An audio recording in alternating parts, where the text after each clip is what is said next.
Star news Marathi, नवे पाऊल नवी दिशा. सांगली जिल्हा परिषद अध्यक्षपदाची निवड बुधवारी. काँग्रेस, दोन्ही राष्ट्रवादीसह शिंदे सेनेचे काही सदस्य देखील अज्ञातस्थळी. सदस्य बुधवारी थेट सभागृहात येणार. पुन्हा एकदा चेतवूया, मशाली पुन्हा पेटवूया. पुन्हा एकदा चेतवूया, मशाली पुन्हा पेटवूया. वाजू दे डंका, जग सारे जिंका. विजय शंख फुंका की भान हरू दे. नाद घुमू दे, नाद घुमू दे, नाद घुमू दे, नाद घुमू दे.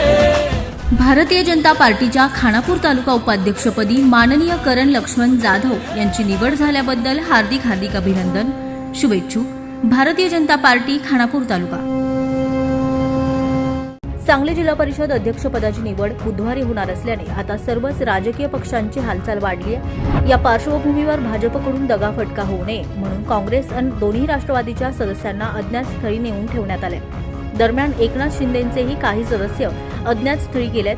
बुधवारी अध्यक्ष निवडी दिवशीच हे सर्व सदस्य थेट सभागृहात हजर होणार आहेत. फोडाफोडीचे राजकारण टाळण्यासाठी काँग्रेस आणि राष्ट्रवादीच्या सर्व सदस्यांना सुरक्षित स्थळी हलवण्यात आले. एकूण 61 सदस्यांपैकी बहुमतासाठी 31 आकड्याची गरज असून दोन्ही बाजूंनी जोरदार प्रयत्न सुरू आहेत. महाविकास आघाडीचे 30 सदस्य निवडून आले असून भाजप आणि मित्रपक्षाचे संख्याबळ 16 सदस्य आहेत. शिंदे सेनेचे 7 आणि अजित पवार गटाचे 6 सदस्य आहेत. सत्तेसाठी अजित पवार गट आणि शिंदे सेनेची भूमिका निर्णायक आहे. सत्ता स्थापनेत किंगमेकरच्या भूमिकेत असलेल्या अजित पवार गटाच्या जिल्हा नेत्यांमध्ये पाठिंब्यावरून तीव्र मतभेद आहेत.